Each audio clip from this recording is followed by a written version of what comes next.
ये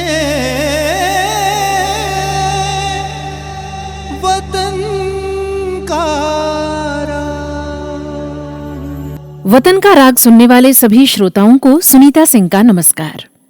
विद्या बिना मति गई, मति बिना नीति गई, नीति बिना गति गई, गति बिना धन गया, धन बिना सर्वहारा गए, वंचित गए। हाय इतने अनर्थ एक अविद्या ने किए।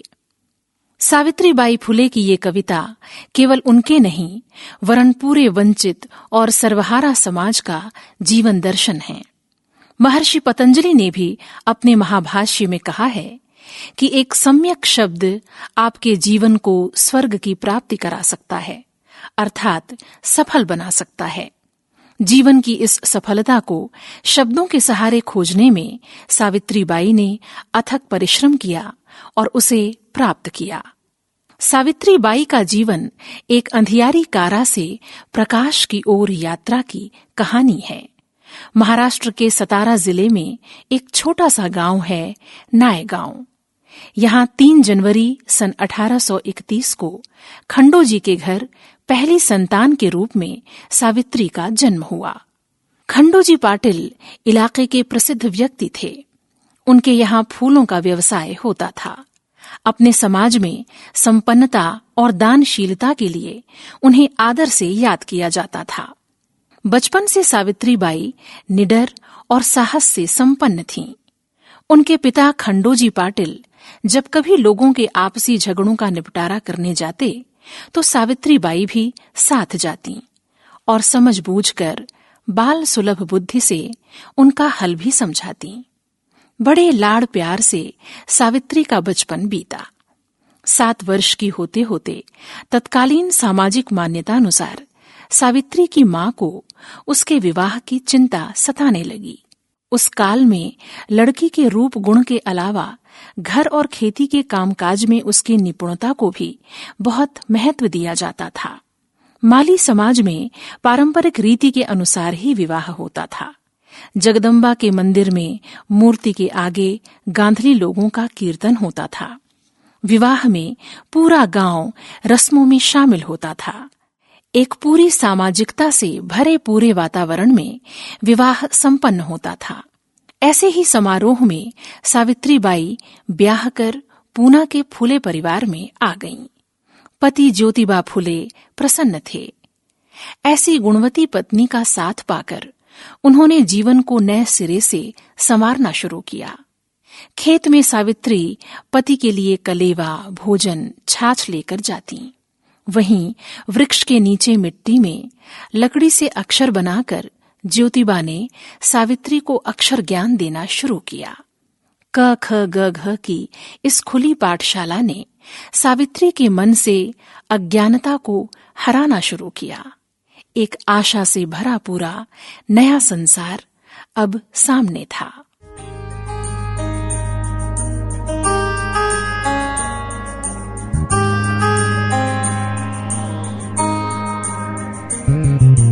एक नया संसार बना ले, एक नया संसार, एक नया संसार बना ले, एक नया संसार।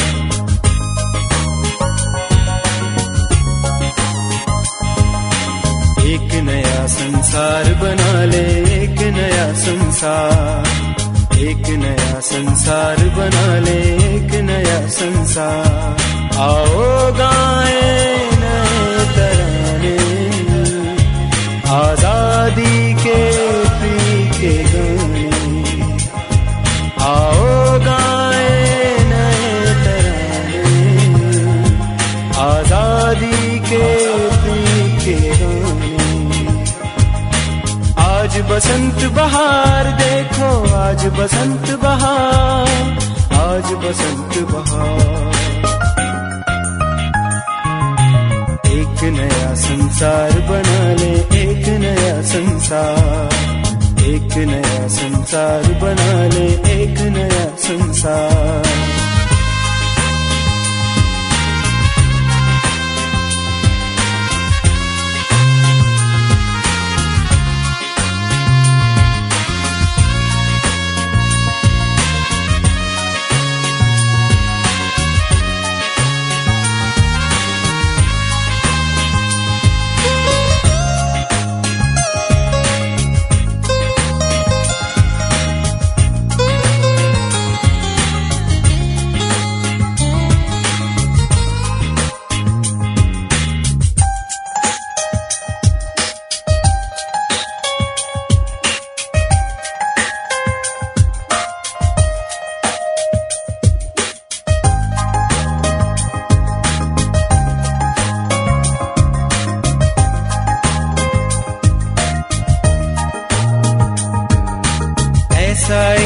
संसार के जिसमें धरती हो आधार के जिसमें धरती हो आधार।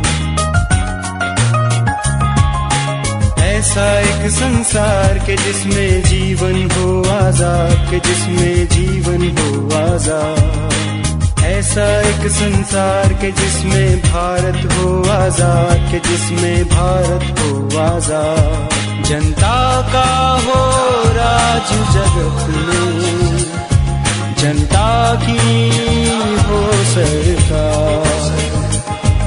जनता का हो राज जगत में, जनता की हो सरकार। जगे देश की गली गली में नवयुग का त्योहार, नवयुग का त्योहार। एक नया संसार बना ले, एक नया संसार। एक नया संसार बना ले, एक नया संसार।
आज मंदिरों की दीवारें डोल उठी। आज मंदिरों की दीवारें डोल उठी। आज मस्जिदों की मीनारें बोल उठी। जनता का हो राज जगत में, जनता की हो सरकार। जनता का हो राज जगत में, जनता की हो सरकार। कहती है ये बारंबार, करती है पुकार, बंद करो मजहब के झगड़े, आपस की तकरार, आपस की तकरार। एक नया संसार बना ले, एक नया संसार। एक नया संसार बना ले, एक नया संसार।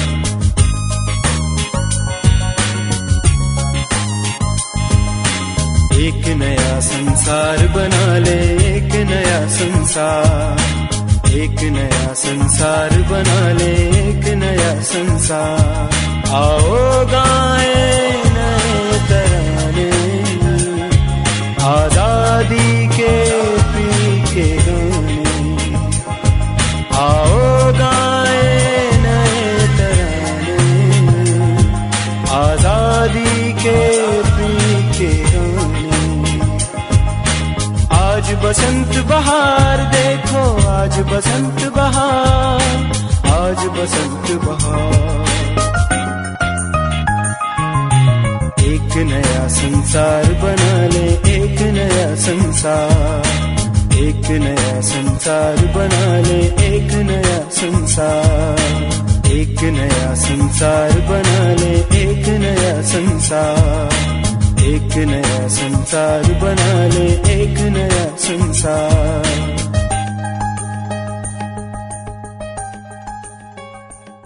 सुबह सुबह साफ सुथरे तैयार होकर आगे बढ़ें, अपनी महत्वाकांक्षा को पूरा करें। अपने बड़े और माता पिता का सम्मान करें। अपने आप को डुबो दो अध्ययन में, ये कीमती समय नष्ट न करो घर जाने की जल्दी में। कड़ी मेहनत से पढ़ाई करो, शिक्षित बनो, ज्ञान ही तुम्हारा ईश्वर है। ये कविता सावित्रीबाई ने बहुत बाद में लिखी थी, किंतु इस कविता में उनकी आरंभिक शिक्षा और उनके मन के संकल्प की एक छाया देखने को मिलती है। पति ज्योतिबा से अक्षर ज्ञान पाकर उनकी आगे की पढ़ाई की जिम्मेदारी संभाली पारिवारिक मित्रों ने। ये थे सखाराम यशवंत परांजपे और केशव शिवराम भवालकर। ज्योतिबा की मौसेरी बहन सगुणाबाई ने इस विवाह को तय करने में प्रमुख भूमिका निभाई थी। इन्हीं सगुणाबाई ने आगे चलकर सावित्रीबाई के आगे पढ़ने और बढ़ने में सहयोग किया। उन दिनों पेशवा काल में सामाजिक स्थितियां बहुत बुरी थीं। गरीब और वंचित सर्वहारा समाज के लोगों को हेय दृष्टि से देखा जाता था। विधवा महिलाओं को लगभग गुलामी का नारकीय जीवन बिताना पड़ता था। सन 1818 में पेशवा साम्राज्य का अंत होने के बाद अंग्रेजों ने पूना में शिक्षण संस्थाएं खोलीं और अंग्रेजी में शिक्षा देना शुरू किया। इन स्कूलों में जाति वर्ग के भेदभाव को छोड़कर सभी को प्रवेश दिया गया, किंतु प्रवेश के लिए किसी बड़े अधिकारी का पत्र लाना जरूरी था। ज्योतिबा फुले ने किसी तरह पत्र प्राप्त कर सगुणाबाई को वहां भर्ती करवा दिया।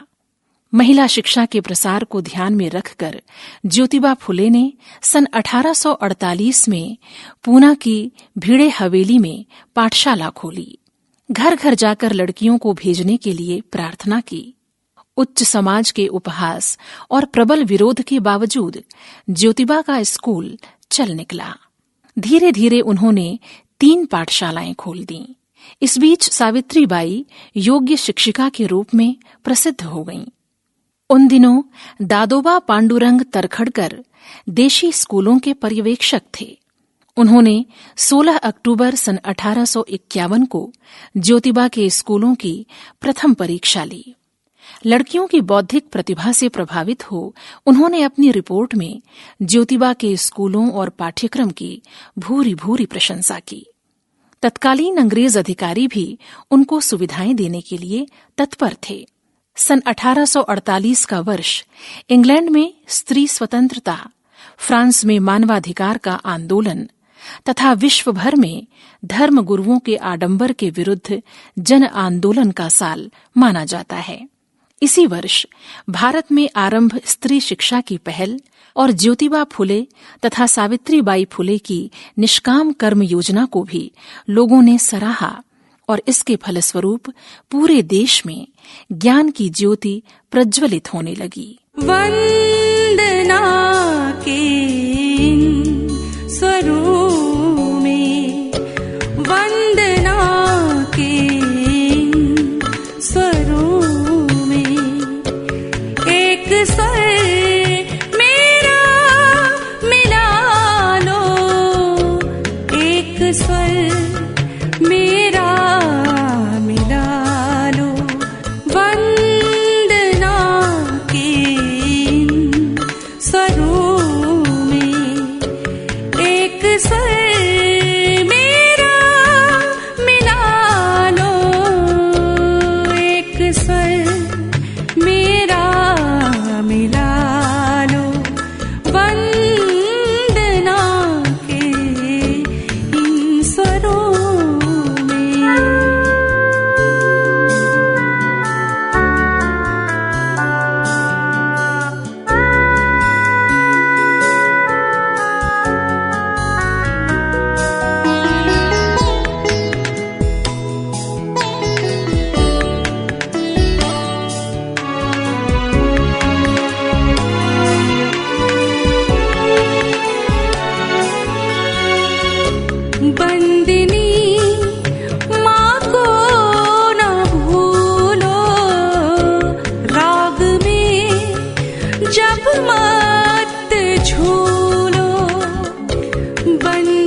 अब मत झूलो, अर्चना के रत्न कण में, अर्चना के रत्न कण में एक कण मेरा मिला लो, एक स्वर मेरा मिला लो, एक स्वर मेरा मिला लो, वंदना के इन स्वरों में, वंदना के इन स्वरों में।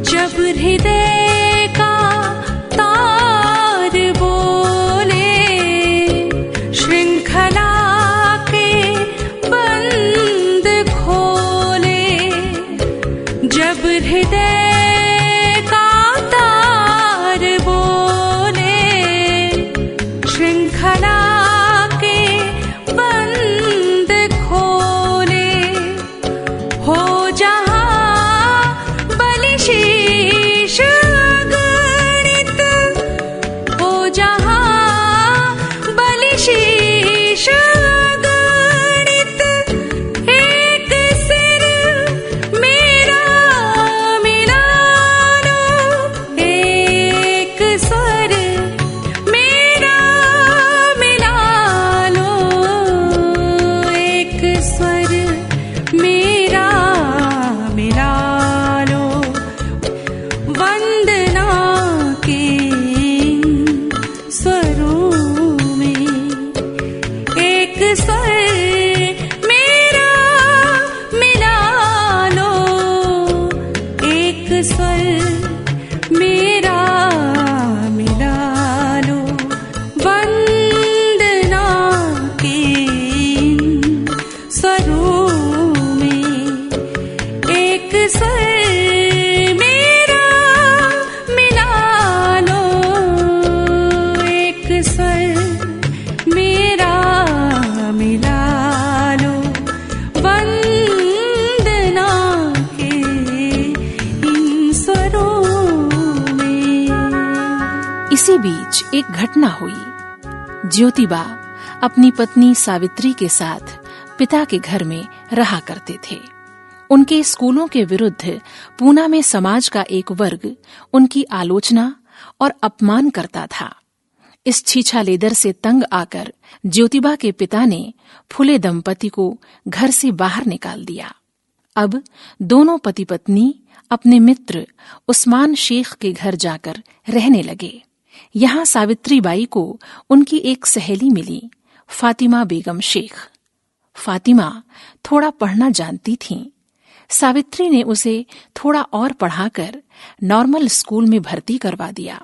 फातिमा शिक्षकों का ट्रेनिंग कोर्स करके लौटी और फिर उन्होंने अपने घर में 1849 में स्कूल खोला। फातिमा बेगम शेख को देश की पहली मुस्लिम शिक्षिका के रूप में आज भी जाना जाता है। सन 1850 में ज्योतिबा ने 2 ट्रस्ट स्थापित किए।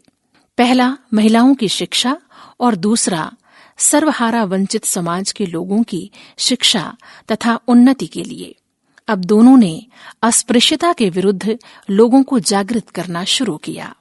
15 सितंबर सन 1853 को पत्रिका ज्ञानोदय में सावित्री बाई के ऊपर लिखे अपने लेख में ज्योतिबा फुले ने लिखा, कोई भी बालक अपनी मां से संस्कार और शिक्षा प्राप्त करता है। जो लोग देश की खुशहाली और तरक्की चाहते हैं, उनको महिलाओं की सामाजिक स्थिति और उन्हें शिक्षा देने पर ध्यान केंद्रित करना चाहिए। धीरे धीरे उनके ट्रस्ट ने 18 स्कूल खोले। परित्यक्त विधवा महिलाओं के लिए उन्होंने पूना में बाल हत्या प्रतिबंधक गृह की स्थापना की, जहां सभी वर्ग की महिलाओं को आश्रय मिलता था। सावित्रीबाई ने सभी दिशाओं से स्त्री को सम्मानजनक स्थान देने के द्वार खोले, उनकी सामाजिक स्थिति को सुधारा। गृहविहीन, परित्यक्त, निराश्रित बच्चों के लिए उन्होंने 52 बोर्डिंग स्कूलों की स्थापना की। सन 1890 में ज्योतिबा फुले का निधन हो गया, पर सावित्रीबाई की अपनी गतिविधियां जारी रहीं। उन्होंने सत्यशोधक समाज की स्थापना कर समाज की सेवा जारी रखी। अपनी कविताओं और भाषणों के माध्यम से वे समाज को, विशेषकर महिलाओं को जागृत करती रहीं। ज्ञान की ज्योति जलाने वाली देश की पहली महिला शिक्षिका सावित्रीबाई फुले की जीवन ज्योत 10 मार्च सन 1897 को परम सत्ता में विलीन हो गई। उन्हें शत शत नमन।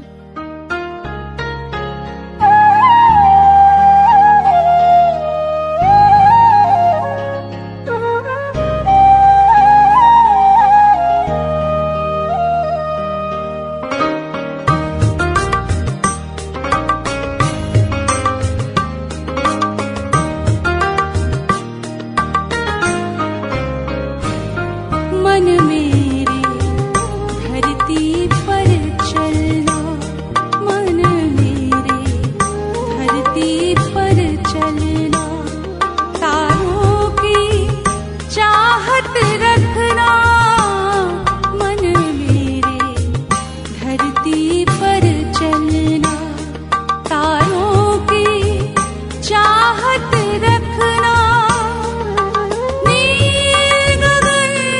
कुछ